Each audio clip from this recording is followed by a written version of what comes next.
a sus hijos y nietos, don Panchito era muy humanitario. Era un hombre que ayudaba a sus trabajadores y pagaba lo justo, y cuando estos se enfermaban, los atendía personalmente.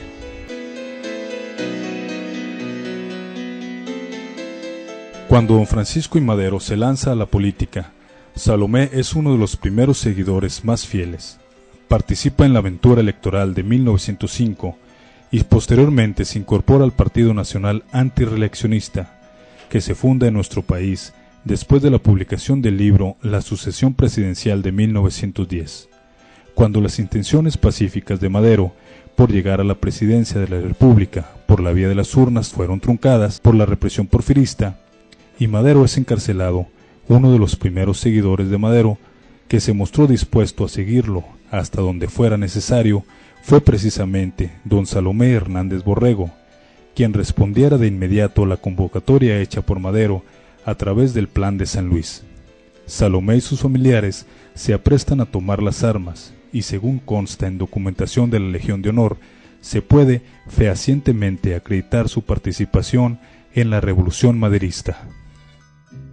Salomé fue uno de los cientos de sanpetrinos que, sin buscar lucimiento personal alguno, se entregó a la lucha armada, exponiendo en múltiples ocasiones su vida y su seguridad personal. Una vez que triunfó la causa maderista, Salomé y sus familiares recibieron de parte de don Francisco algunas tierras cedidas por Madero a los Hernández en agradecimiento por la lealtad demostrada. Salomé Hernández participa también en la segunda campaña proselitista de Madero, quien como presidente de la República estuvo constantemente asediado por los sobrevivientes del viejo régimen y sufrió el alzamiento de algunos revolucionarios que participaron a su lado en la revolución que inició el 20 de noviembre de 1910. Después vino la decena trágica con el criminal asesinato de don Francisco. En San Pedro, don Salomé, su hermano Leonardo y su tío Moisés Hernández de inmediato se aprestaron a tomar las armas. Salomé salió rumbo a Saltillo el mismo día 23 de febrero de 1913, uniéndose a las tropas de Tomás Méndez. Llega a la hacienda de Guadalupe y el 23 de marzo firma junto con otros valientes mexicanos el plan que lleva el nombre de esa hacienda, en la cual se desconoce al gobierno usurpador de Victoriano Huerta. Salomé Hernández, como se ha mencionado, es el único sanpetrino que firma el Plan de Guadalupe. Se incorporaría de inmediato a las fuerzas revolucionarias de lo que sería la gloriosa División del Norte. En abril de 1914 participa en las batallas de San Pedro y Paredón y sigue hasta Zacatecas, donde termina completamente derrotado el ejército huertista. El capitán de caballería, sin lugar a dudas, fue otro hombre entregado a la lucha por la democracia que vio la primera luz en San Pedro. Don Salomé y sus familiares fueron siempre fieles seguidores de don Francisco I. Madero. Raúl Gámez. El ingeniero Raúl Gámez Espinosa, nacido el 20 de octubre de 1889, es hijo del señor Francisco Gámez Castro, uno de los fundadores de San Pedro de las Colonias, y a pesar de ser parte de una familia de buena posición económica, hizo a un lado las comodidades de su condición y se sumó desde el principio a la lucha maderista. Participa desde muy joven en las actividades políticas del Club Antirreeleccionista. Es, junto con su padre, uno de los primeros seguidores de Madero. Toma parte en la primera etapa de la Revolución Maderista con entusiasmo, aunque su participación más activa en los combates de la segunda etapa, cuando después del asesinato de Madero, Raúl Gámez se une a las tropas revolucionarias y como artillero bajo las órdenes de Felipe Ángeles es parte de las baterías de cañones de la División del Norte. Raúl Gámez toma parte en la campaña de Chihuahua, valientemente combate a cañonazos en Torreón y junto con cientos de sanpetrinos participa en la heroica y sangrienta toma de San Pedro de las Colonias. Acompaña al general Villa por el norte y en Zacatecas ve también acción. Posteriormente se licencia del ejército norteño y más tarde incursiona en la política siendo presidente municipal de San Pedro de las Colonias. Raúl Gámez fue un declarado seguidor de Madero y un fiel soldado de la División del Norte, que arriesgando su vida estuvo donde muchos mexicanos perdieron la vida para construir un México mejor. Pedro B. Rodríguez Triana. En el proceso revolucionario que se vivió en México, muchos participantes se vieron arrastrados de un bando a otro por los acontecimientos. Uno de estos personajes es precisamente don Pedro de Verona Rodríguez Triana, quien naciera el 29 de abril de 1890 en este pueblo de San Pedro de las Colonias, y quien fuera registrado, por cierto, ante las autoridades civiles solamente como Pedro Rodríguez Triana, y a quien le añadieron el de Verona al parecer en su bautizo católico. Este revolucionario es hijo de un matrimonio integrado por doña Petra Triana Cisneros y don Francisco Rodríguez Beltrán, venidos de Zacatecas a San Pedro, donde se dedicarían al comercio y a la agricultura. Pedro estudia para tenedor de libros. Ya graduado, muy jovencito, labora en la administración de un rancho de don Francisco Gámez y se dedica también al comercio. Enterado de las ideas de don Francisco, Pedro B. Rodríguez Triana se integra a uno de los clubes antirreeleccionistas que ya existían y empieza en esos años a tener contacto también con algunos grupos de campesinos que reclamaban la restitución de las tierras de las que habían sido despojados. Se trataba de agricultores de las comunidades de Mairán, Santa Rita y San Esteban. Desde el siglo XVIII habían iniciado en la entonces próspera región lagunera de Coahuila una serie de conflictos de este corte. Atraído por las ideas liberales de Madero, Pedro se adhiere a su campaña presidencial en 1910.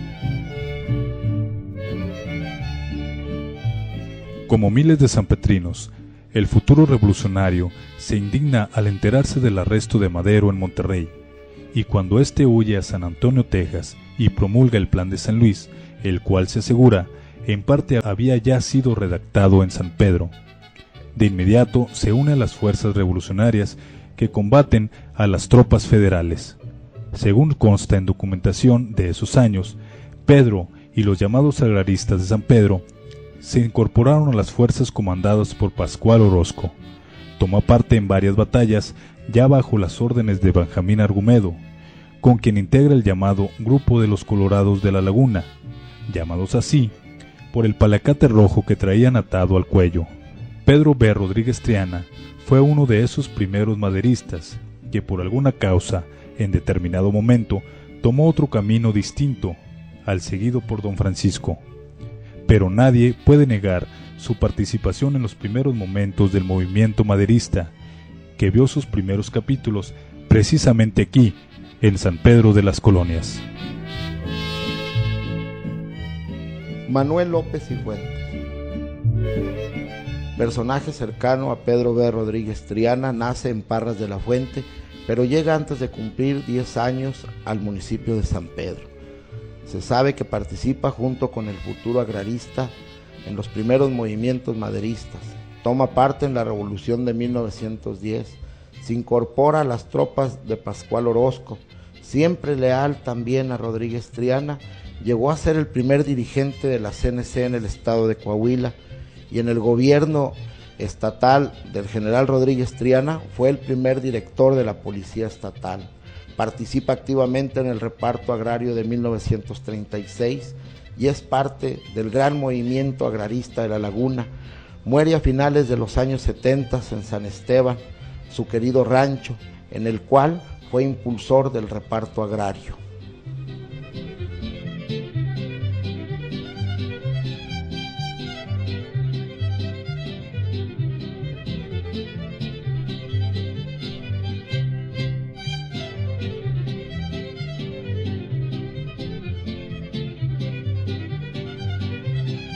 Francisco Eli Urquizo.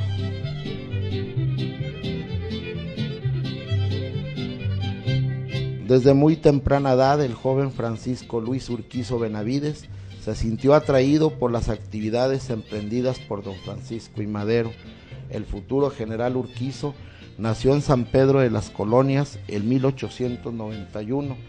Su familia tenía nexos con el apóstol de la democracia y una vez iniciada la revolución maderista, se une a las fuerzas de Emilio Madero. Su disciplina lo hace ascender rápidamente. Al llegar Madero a la presidencia de la República, Urquizo llega al colegio militar como instructor. Su participación en esta etapa primaria del movimiento revolucionario es muy relevante. El futuro general de división es también testigo y protagonista de los hechos de la Decena Trágica. Después del cobarde asesinato de Madero, Urquizo se une a las fuerzas constitucionalistas y a partir de ahí inicia una ascendente carrera al lado de Carranza, a quien acompaña hasta la noche de su asesinato. Su lealtad por el primer jefe del ejército constitucionalista fue admirable. 2 veces secretario de la Defensa Nacional y director del Departamento de Industria Militar. Urquizo juega un papel determinante para el conocimiento del movimiento revolucionario, pues como escritor relata los momentos más importantes de esta etapa de nuestra historia y sus textos tienen un gran valor testimonial. Su libro Viva Madero es indispensable para entender la cruzada de Don Francisco. Urquizo tuvo la virtud de trascender a su tiempo y vivir dentro del ejército que surgió de la Revolución Mexicana, los distintos periodos que lo llevaron a ser uno de los modernizadores de nuestras Fuerzas Armadas. Hoy, Urquizo es referente de la revolución y del valor de los coahuilenses que intervinieron en esos acontecimientos. Los niños de Madero. Entre los sanpetrinos que se unieron desde el inicio de su lucha a don Francisco y Madero, también se cuenta con un grupo de jóvenes que fueron criados en los orfanatos que creó don Panchito en San Pedro. De estos no se guarda, desgraciadamente, registros muy confiables. Solo se sabe que fueron más de 20 los adolescentes y hombres muy jóvenes los que se unieron a la revolución maderista, en agradecimiento a lo que hizo don Francisco por ellos. Entre estos se dice que estaban un par de hermanos apellidados Moncada, de los cuales ninguno regresó a San Pedro. Al parecer, los 2 murieron en los combates. Algunos cronistas, como don Manuel Cavazos, señalan que estos eran hijos de los peones de las haciendas que quedaron sin sus padres.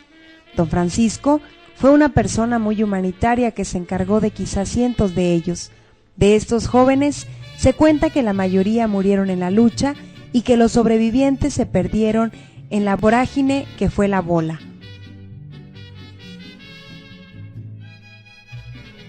Ellos, como los primeros maderistas sanpetrinos, fueron coahuilenses valientes que arriesgaron su patrimonio, su seguridad y hasta su vida, siguiendo el ideal democrático. A un siglo del inicio del movimiento maderista, los coahuilenses definitivamente debemos sentirnos honrados de que en un lugar como San Pedro de las Colonias hayan vivido personajes de esta talla, personajes que se entregaron a la lucha por la democracia. ¡Viva Madero!